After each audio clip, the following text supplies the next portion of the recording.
কোটা সংস্কার আন্দোলনে শিক্ষার্থীদের সঙ্গে সংহতি জানিয়েছিল দেশের শিল্পী সমাজ। কেউ রাজপথে, কেউ সোশ্যাল মিডিয়ায় কথা বলেছেন শিক্ষার্থীদের পক্ষে, কেউ বা মাঠেও নেমেছিলেন। তরুণ প্রজন্মের অভিনেত্রী সাদিয়া আইমান ছিলেন নিঃস্বার্থ আত্মত্যাগকারী শিক্ষার্থীদের দলে।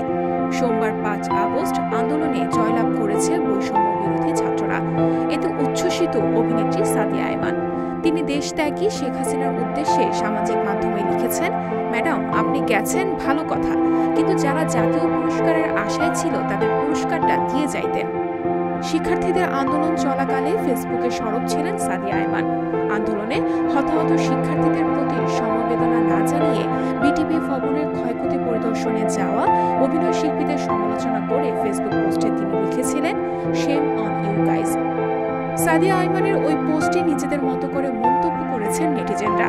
একজন লিখেছেন, আমাদের দুঃসাহসী আপু, যে স্রোতের বিপরীতে ছাত্রদের পাশে ছিল, মন থেকে দোয়া ও ভালোবাসা রইল। অন্য একজন লিখেছেন, ভালোবাসা নেবেন সাদিয়া আইমান।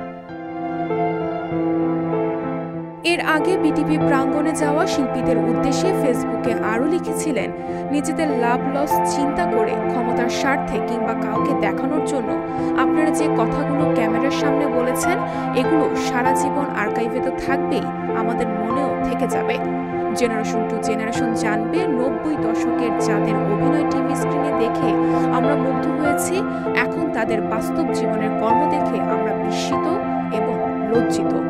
সাদিয়া আইমান আরও লেখেন, দুঃখের সহিত জানাচ্ছি, আপনাদের প্রতি শ্রদ্ধা হয়তো আর কখনো ফিরে আসবে না। অনেক ভক্ত তার সাহসের প্রশংসা করেছেন। সাবেক প্রধানমন্ত্রী শেখ হাসিনাকে উদ্দেশ্য করে লেখা উক্তিটি হয়তো কারো কাছে একটা কথাই মনে হতে পারে, কিন্তু সাদিয়া আইমানের অনেক শুভাকাঙ্ক্ষীর মতে জাতীয় চলচ্চিত্র পুরস্কার নিয়েও পক্ষপাত আচরণ করা হয়ে থাকে। এই পক্ষপাতের প্রতিবাদ হিসেবেও সাদিয়ার এই মন্তব্যটি দারুণ ও প্রশংসনীয়।